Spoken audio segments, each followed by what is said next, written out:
নমস্কার। সাহিত্যের স্বপ্নলোক ইউটিউব চ্যানেলে আপনাদের আরও একবার স্বাগত জানাই। আজকে যে বিষয়টি নিয়ে আলোচনা করব তা হলো কবি সুধীন্দ্রনাথ দত্ত রচিত অর্কেস্ট্রা কাব্যগ্রন্থের অন্তর্ভুক্ত শাশ্বতী কবিতা।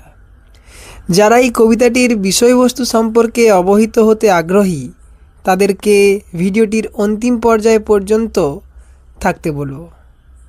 আর কথা না বাড়িয়ে আমরা এবার মূল ভিডিওতে প্রবেশ করতে পারি।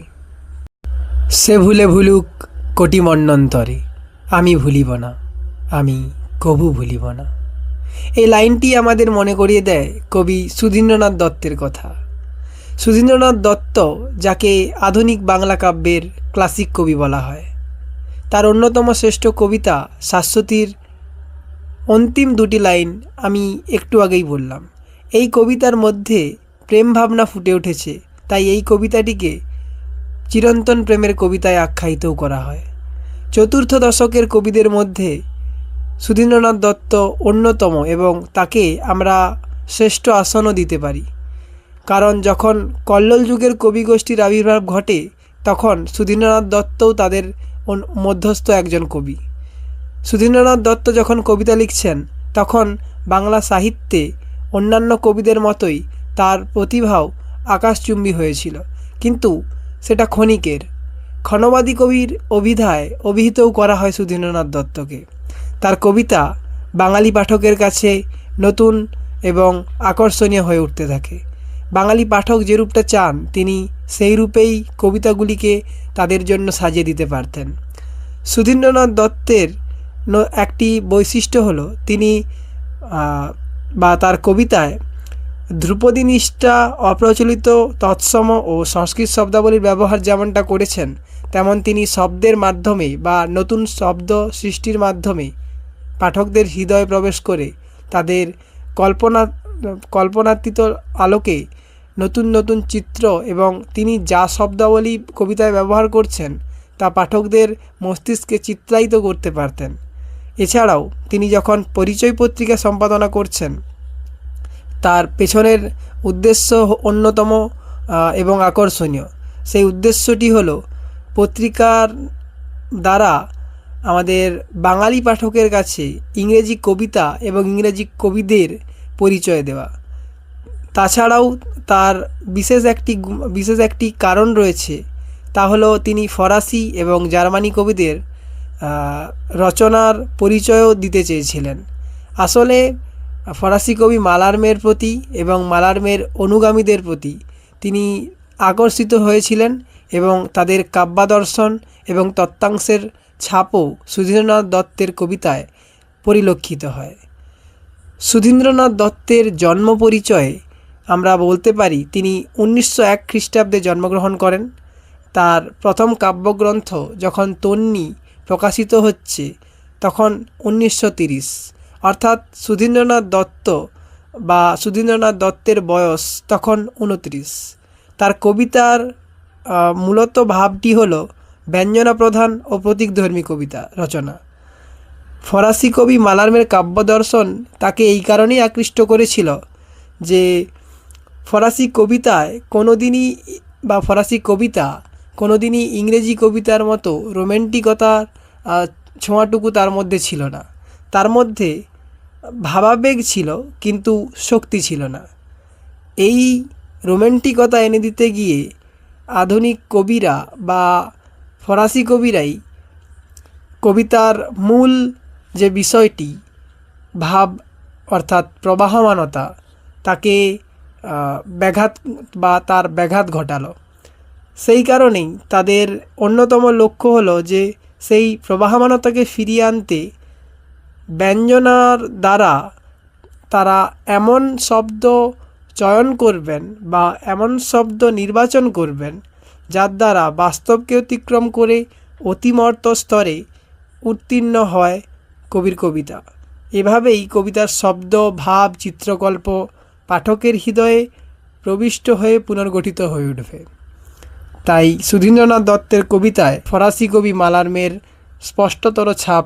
সুধীন্দ্রনাথ দত্ত যেহেতু তিনি রবীন্দ্র পরবর্তী কবি এবং কল্লোলকারের কবিগোষ্ঠীদের মধ্যে অন্যতম।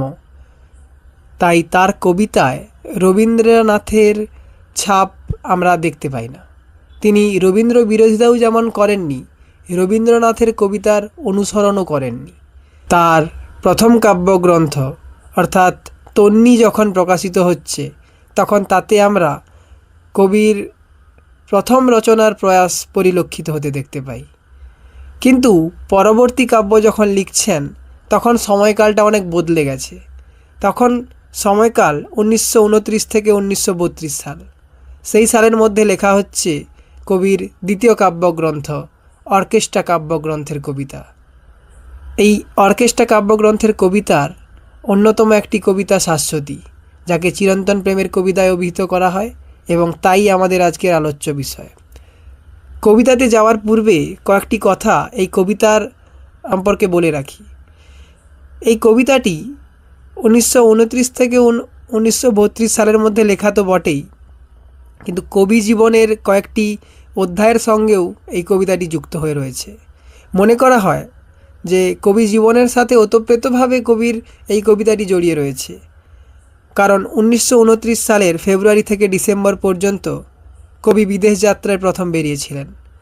তখন অর্কেস্ট্রা কাব্যগ্রন্থে তার ছাপটুকু পরিলক্ষিত হতে দেখতে পাই, কারণ মনে করা হয় কবি বিদেশ ভ্রমণে কোনো নারীর সংস্পর্শ পেয়েছিলেন এবং তার প্রতি অনুরাগেই এবং বিচ্ছেদের পরবর্তীকালে এই কবিতাগুলি লেখেন, এবং অর্কেস্ট্রা কাব্যের শাশ্বতী কবিতা চিরন্তন প্রেমের কবিতায় আখ্যায়িত হতে পারে শুধুমাত্র এই জন্যই যে কবি জীবনের খানিকটা অংশ এই কবিতায় পরিলক্ষিত হয়। শাশ্বতী কবিতাটি 3টি স্তবক ও 48টি পংক্তিতে বিন্যস্ত। 3টি স্তবক হতে পারে, কিন্তু 3টি স্তবকে তিনি যে 3টি ভাবঘন মুহূর্ত ফুটিয়ে তুলেছেন, তাতে আমরা দেখতে পাই প্রথম স্তবকে তিনি বর্তমানকালের কথা বলছেন, দ্বিতীয় স্তবকে তিনি অতীতচারী হয়েছেন এবং স্মৃতির এক ভেতরে গিয়ে নিজের জীবনের অতীতের কথাগুলিকে আমাদের পাঠকের সামনে তুলে ধরছেন, এবং তৃতীয় স্তবকে সেই স্মৃতি কিভাবে চিরন্তন হয়ে ওঠে তা আমাদের সামনে বুঝিয়ে দিয়েছেন। এইভাবেই 3টি স্তবকে কবিতা রচনা করছেন, এবং এখানে পাত্রপাত্রী বলতে কবি এবং কবি প্রেমিকা। আসলে প্রেম বিষয়টি কি তার যেমন কোনো সংজ্ঞা হয় না, যে যেরূপভাবে সংজ্ঞা করে নেয় সেভাবেই সংজ্ঞা হয়। কিন্তু সাহিত্যের মাধ্যমে যদি জানতে হয়, তাহলে আমাদের প্রাচীনকালে বা মধ্যযুগের বৈষ্ণব পদাবলী এবং আধুনিক কালের যদি প্রেমের সম্পর্কে জানতে হয়, তাহলে অবশ্যই সুধীন্দ্রনাথ দত্তের শাশ্বতী কবিতা পাঠ করা প্রয়োজন বলে আমি একান্ত মনে করি। এই শাশ্বতী কবিতার মধ্যে আমরা দেখতে পাবো কবি কিভাবে তার প্রেমিকার সম্পর্কে যে কথাগুলো বলেছেন তা চিরন্তন হয়ে উঠেছে। বেশি কথা না বলে আমরা এবার মূল কবিতাতে প্রবেশ করতে পারি। শাশ্বতী কবিতার সূচনা হচ্ছে বর্ষা বিদায় ও শরতের আগমনের ধ্বনি শোনা যায় এমন একটি সময়ে। চলছে গগনে গগনে পলাতক আলো ছায়ার লুকোচুরি খেলা, চারিদিকে শোনা যায় আগমনীর গান। অর্থাৎ শান্ত বরষা অবেলার অবসরে প্রাঙ্গণে মেলে দিয়েছে শ্যামলকায়া, স্বর্ণ সুযোগে লুকোচুরি খেলা করে গগনে গগনে পলাতক আলো ছায়া। আগত শরৎ অগোচর প্রতিবেশে হানে মৃদঙ্গ বাতাসে প্রতিধ্বনি, মুখ প্রতীক্ষা সমাপ্ত অবশেষে মাঠে ঘাটে বাটে আরব্ধ আগমনী। কবিতাটির প্রথম অংশ পড়তে গিয়ে আমাদের মনে হতেই পারে আমরা মেঘদূত কাব্যের বিরহী যক্ষের কথা পড়ছি, কারণ কালিদাসের মেঘদূত কাব্যের বিরহী যক্ষ, যাকে রামগিরি পর্বতে নির্বাসন দেওয়া হয়েছিল, সেই বিরহী যক্ষের একাকিত্বে কাটানো সময়ে প্রিয়ার প্রতি খবর পাঠানোর জন্য দূত হিসাবে মেঘকে তিনি নির্বাচন করেছিলেন, এবং মেঘের হাত দিয়েই খবর পাঠিয়েছিলেন প্রিয়ার কাছে যে তার বর্তমান অবস্থা কীরূপ। সেই রকম অবস্থা কবির, কারণ গগনে গগনে পলাতক আলোর এবং ছায়ার খেলা চললেও শরতের অগোচর প্রতিবেশে যেখানে দেবী দুর্গার আগমনের ধ্বনি শোনা যাচ্ছে, সেখানে কবি বলছেন, মুখ প্রতীক্ষা সমাপ্ত অবশেষে, মাঠে ঘাটে বাটে আরব্ধ আগমনী। মুখ প্রতীক্ষা কিসের? কবি কারোর জন্য অপেক্ষা করে আছেন। এই সময়টিকে সূচিত করছে কবির ব্যক্তিগত জীবন। তাই পরের লাইনে কবি লিখতে বাধ্য হন, কুহেলু কলুষ দীর্ঘদিনের সীমা, এখনই হারাবে কৌমুদি জাগরে যে, বিরহ বিজন ধৈর্যের ধূসরিমা, রঞ্জিত হবে দলিত শেফালি সেজে। আর তখনই সময় নবান্ন উৎসবের। উৎসব শুধু কৃষকদের নতুন ধান গোলায় ওঠার নয়, উৎসব কবির নতুন জীবন শুরু করার। আসলে কথিত রয়েছে বা অনুমান করা হয়, কবি বিদেশে গিয়ে অসুস্থ হয়ে পড়েন এবং কোনো প্রেমময়ী নারী তার সেবা যত্ন করে তাকে সুস্থ করে তুলেছিল। তার অধরে কবি শুনতে চেয়েছিলেন একটি মাত্র কথা, এবং পরবর্তীকালেই কবির সেই আশা নিরাশায় পরিবর্তন হয়ে যায় এবং কবিকে সহ্য করতে হয় বিরহ বেদনা। তাই কবির আনন্দমুখর জীবন হলেও এই নবান্ন উৎসবে কবি জানান, মিলন উৎসবে সেও তো পড়েনি বাকি, নবান্নে তার আসন রয়েছে পাতা, পশ্চাতে চায় আমারই উদাস আঁখি, এক বেনি হিয়া ছালে না মলিন গাথা। কুয়াশাচ্ছন্ন যে দিন কাটিয়েছিলেন তা প্রিয়া মিলনে পরিপূর্ণতা পাবে, এমনই ভেবেছিলেন কবি হৃদয়। কিন্তু কী এমন ঘটল যে নতুন জীবন সূচনা করবার আগেই কবি হৃদয় টুকরো টুকরো হয়ে গেল? সেই ঘটনাকে কবি ব্যক্ত করেছেন পরবর্তী স্তবকে। যেখানে বর্ষা বিদায় এমনই এক রাতে কোনো একদিন সেই নারী এসেছিল। অর্কেস্ট্রা কাব্যের অধিকাংশ কবিতাতেই আমরা দেখতে পাব এই বিদেশিনী নারীর কথা। অর্কেস্ট্রা কাব্যগ্রন্থের হৈমন্তী কবিতাতেও আমরা বিদেশিনী নারীর কথা যেমনভাবে পাই, তেমনভাবে অন্যান্য কবিতাতেও পরিলক্ষিত হতে দেখতে পাই। শুধুমাত্র শাশ্বতী কবিতাই পরিলক্ষিত হয়, একদা এমনই বাদল শেষের রাতে, মনে হয় যেন শত জনমের আগে, সে এসে সহসা হাত রেখেছিল হাতে, চেয়েছিল মুখে সহজিয়া অনুরাগে। কবির অপ্রত্যাশিত অথচ কাম্য যে ছোঁয়া, তা তো তিনি পেয়েছিলেন। তারপর সেই চোখের চাহনিতে সহজিয়া অনুরাগের বিস্তার, যার থেকে জন্ম নেয় দেহাতীত বোধ। কবির শব্দ চয়নিকাটাকেই বা শব্দ চয়নিকাই আমাদের বুঝিয়ে যায় যে কবি নতুন নতুন শব্দ সৃষ্টি করতে ভালোবাসতেন। সুধীন্দ্রনাথ দত্তকে তাই বলা হয় দুর্বোধ্যতার কবি। তার শব্দ এতই দুর্বোধ্য, তার মানে বের করা ছিল আমাদের পাঠকদের কাছে খুবই এক দুষ্কর ব্যাপার। যেমন তিনি বলছেন, এভাবে আমাদের বুঝে নিতে অসুবিধা হয় না যে সে এসে সহসা হাত রেখেছিল হাতে, কিন্তু পরের লাইনটা বুঝতে গিয়ে তিনি যখন বলছেন চেয়েছিল মুখে সহজিয়া অনুরাগে, এই যে সহজিয়া অনুরাগ, এই শব্দটা কিন্তু বৈষ্ণব পদাবলীর বা বৈষ্ণব সম্প্রদায়ের একটি শাখার সহজিয়া, যারা দেহের সাধনাকে পরম তত্ত্ব মনে করেন, সেই শব্দ থেকে নেওয়া। তাই কবি তার হৃদয়ের প্রেম উন্মোচন করতে বা পাঠকদের কাছে তুলে ধরতে এই শব্দগুলো এমনভাবে ব্যবহার করছেন যা এক সাধারণ মানুষকে কবিত্বে এনে পৌঁছে দেবে। কারণ যে মানুষ কবিতা আজ পর্যন্ত ভালোবেসে পড়ে এসেছে, সে যখন হঠাৎ এই লাইনটি শুনতে পাবে যে সে এসে সহসা হাত রেখেছিল হাতে, চেয়েছিল মুখে সহজিয়া অনুরাগে, এই শব্দটি শুনেই তার মনে হবে এটি প্রেমের কবিতা। কিন্তু আমরা যদি পরিলক্ষিত করি বা আমাদের দৃষ্টিগোচর হয়, কবিতার সূচনা থেকে অন্তিম লাইন পর্যন্ত কবির কবিতায় প্রেমের এক পর্যায় যা তিনি আমাদের পাঠকের সামনে তুলে ধরেছেন, তা খুবই সুন্দর দৃশ্য মনে হতে পারে, কিন্তু তা আসলে বিরহ বেদনার। নারীর সৌন্দর্য যেমন তার কেশ রাশিতে, তাই বিদেশিনী নারীর চুলের সাথে ফসলের উপমা দিয়ে তাকে অনন্যতা দিয়েছেন কবি সুধীন্দ্রনাথ। তার চুলের উড়ে যাওয়াটাকে কবির ভাষায় ফসল বিলাসী হাওয়া। তাই অনাদি যুগের যত চাওয়া যত পাওয়া খুঁজেছিল তার আনত দিঠির মানে। এবং প্রেম এখানে দেহ নির্ভর, তা আমাদের বুঝে নিতে অসুবিধে হয় না। প্রিয়তমার অধরে একটি মাত্র কথা, সেই প্রত্যাশাও তিনি ব্যক্ত করেছেন, যেই কথাটি তিনি শুনতে চান। একটি কথা আর দ্বিধা থর থর চূড়ে ভর করেছিল সাত্রী অমরাবতী।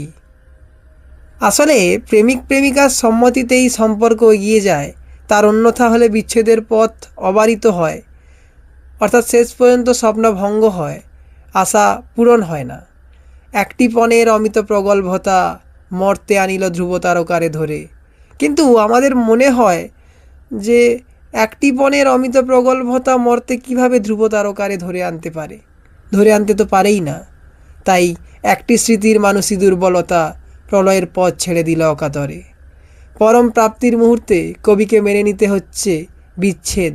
এই বেদনাই কবি বীণার মতো তৃতীয় স্তবকে বাজিয়েছেন। তবে দ্বিতীয় স্তবক তিনি অতীতচারিতা করেছেন বা স্মৃতিচারণা করেছেন সেই দিনের, যেই দিন ফসল বিলাসী হাওয়া বয়েছিল, যেই দিন বাদল শেষের রাত এবং অনাদি যুগের যত চাওয়া যত পাওয়া খুঁজেছিল তার আনত দিঠির মানে। অর্থাৎ কবিকে না শুনতে হলো এবং কবিকে বিরহ বেদনায় জড়িয়ে পড়তে হলো, কিন্তু কবির স্বপ্নভঙ্গ হওয়ার পরেও তিনি নিজেকে অপমানিত বোধ করেননি বা নিজে ব্যথায় দুমড়ে মুচড়ে ভেঙে যাননি। কবির বিরহ বেদনাকেই তিনি বীণার মতো কীরূপভাবে বাজিয়েছেন, তৃতীয় স্তবকে তা পরিলক্ষিত হয় আমাদের পাঠকদের কাছে। সন্ধিলগ্ন ফেরার সাথে সাথেই যাকে যায় না ধরা, অর্থাৎ সেই অধরা, সেই বিদেশিনী নারী আবার ডাকে সুধা সংকেতে। মদমুকুলিত তারি দেহ সৌরভে অনামা কুসুম অজানায় ওঠে মেতে। ভরা নদী যেমনটা তার জলরাশির দ্বারা বোঝা যায় যে ভরা নদী, তার আবেগটা ওই জলরাশির মধ্যেই পরিপূর্ণ। যেমন সে সাগরে গিয়ে মিলিত হওয়ার পর তার ওই ঢেউ রাশি আমরা দেখতে পাই না, তেমনি অমল আকাশে মুকুরিত তার হৃদি সাতিমণিময় তারি প্রত্যাভিষেকে। স্বপ্নালু নিশা নীল তার আখি সম সে রোমরাজির কোমলতা ঘাসে ঘাসে। এখানে স্বপ্নালু নিশা নীল তার আখি সম, এই যে নীল তার আখি সম, এই শব্দটির মধ্যে দিয়ে, এই শব্দগুলির মধ্যে দিয়ে আমাদের বুঝে নিতে অসুবিধা হয় না কবি তার প্রিয়তমকে কতটা ভালোবাসতেন। তার আখির বা চোখের কথা তিনি ব্যক্ত করছেন কবিতার লাইন ধরে এত সুন্দরভাবে। কিন্তু কবিকে এর পরে যেই বা কবি যে লাইনগুলি বলবেন এর পরবর্তীতে, তা শুনে আমাদের মনে হবে কবি ক্ষণবাদী কবি। পুনরাবৃত্ত রসনায় প্রিয়তম কিন্তু সে আজ আর কারে ভালোবাসে। স্মৃতিপিপীলিকা তাই পুঞ্জিত করে আমার রন্ধ্রে মৃত মাধুরীর কণা। সে ভুলে ভুলুক কোটি মন্বন্তরে, আমি ভুলিব না, আমি কভু ভুলিব না। কবির কবিতা এখানেই সমাপ্ত হয় এবং আমাদের বুঝে নিতে অসুবিধা হয় না। তিনি বর্তমান এবং ভবিষ্যৎকে অতীতের স্মৃতিচারণার সঙ্গে মিলিয়ে মিশিয়ে এমন একটি কবিতা সৃষ্টি করলেন যেখানে কবি নিজের ব্যক্তিগত জীবনকে তিনি আমাদের চোখের সামনে পর্দায় একদম সুন্দরভাবে ফুটিয়ে তুলতে সক্ষম হয়েছেন। এই যে কবি কথাগুলি বলছেন, স্মৃতিপিপীলিকা তাই পুঞ্জিত করে আমার রন্ধ্রে মৃত মাধুরীর কণা, অর্থাৎ স্মৃতিপিপীলিকা, আমাদের স্মৃতির কাজ এটাই যে স্মৃতিপটে সর্বদাই কোনো না কোনো চিত্র উদীয়মান হয় এবং তা আমাদের ভাবতে বাধ্য করে সেই সময়কালের কথা। কবিতাই এই বর্তমান সময়ে, অর্থাৎ শান্ত বলসা অবেলার অবসরে যখন প্রাঙ্গণে শ্যামল কায়া এবং গগনে গগনে পলাতক আলো ছায়ার খেলা চলছে, শরৎ আগত, সেই সময়ে কবির মনে পড়ছে পুরনো দিনের সেই স্মৃতি, সেই বাদল শেষের রাতের স্মৃতি, যখন কবি প্রিয়ার সঙ্গে কবির বিচ্ছেদ হয়। কিন্তু এই বিচ্ছেদ তিনি সুন্দর হাসি মুখে মেনে নিয়েছেন এবং তৃতীয় স্তবকে বলেছেন, সে ভুলে যাক, কোটি মন্বন্তরে সে ভুলে যাক, কিন্তু কবি কোনো দিন ভুলবেন না। কিন্তু এই কথাটি ওই ওই স্মরণাতীত সময়েই কবির কল্পনালোকের চেতনাতীতে উদীয়মান হয় এবং আমাদেরকে কবি বলেন যে তিনি ভুলবেন না, কিন্তু কবিকে তো ভুলতেই হবে, কারণ পরবর্তী সময়ে আবার স্মৃতিপটে অন্য কোনো ছবি ভেসে উঠবে, হয়তো অন্য কোনো ঘটনার কথা, এই ঘটনার কথা হয়তো নয়, এরকম দুঃসহ অসহ্য ব্যথা বা বেদনা কবিকে তো গ্রাস করবে না, কিন্তু কবির স্মৃতিপটে কোনো না কোনো দিন আবার একবার হয়তো এই কবিতার মতোই বা এই স্মৃতিটাই আরও একবার ভেসে উঠবে। তাই কবিকে ক্ষণবাদী বলা হয়। এই ক্ষণিকের স্মৃতিটুকুই কবি আমাদের সামনে উজ্জ্বলভাবে ফুটিয়ে তুলতে সক্ষম। তাই সুধীন্দ্রনাথ দত্ত হতে পেরেছেন। সুধীন্দ্রনাথ দত্তকে শুধু আমরা পাঠকেরা ওই পাঠ্যসূচির অন্তর্ভুক্ত করে রেখে দিয়েছি। আমরা পাঠ্যসূচির বাইরে সুধীন্দ্রনাথ দত্তের কোনো কবিতা আজ পর্যন্ত বিশেষত পাঠ হয়ে থাকে না, কারণ সুধীন্দ্রনাথ দত্ত এমন একটি কবি বা এমন একজন কবি, যেই কবির কবিতাগুলিতে প্রেম ভাবনা ফুটে উঠলেও তার কবিতা আমাদের পাঠকের শুধুমাত্র শাশ্বতীকেই মনে রাখতে বাধ্য করে। এই কারণে বাধ্য করে, এই কবিতাতে চিরন্তন প্রেম এবং প্রবাহমানতা ব্যক্ত হয়েছে কবির নতুন নতুন শব্দ সৃষ্টিতে এবং ভাষায়। 27শে আগস্ট 1931 খ্রিস্টাব্দে লেখা হচ্ছে এই শাশ্বতী কবিতা, যেখানে শাশ্বতী আমাদের মনে করিয়ে যায় শাশ্বতী হয়তো কবির কল্পনালোকের কোনো নারী, অথবা কবির জীবনে আসা কোনো একদম চাক্ষুষ দেখা নারী। তাই সুধীন্দ্রনাথ দত্তের শাশ্বতী কবিতার রচনাতে সুধীন্দ্রনাথ তার মৌলিকত্ব সৃষ্টি করতে পেরেছেন এবং চিরন্তন প্রেমের কবিতা হিসেবে শাশ্বতী সর্বগ্রহণযোগ্য এবং বাংলা সাহিত্যের ইতিহাসে স্মরণীয় হয়ে রয়েছে।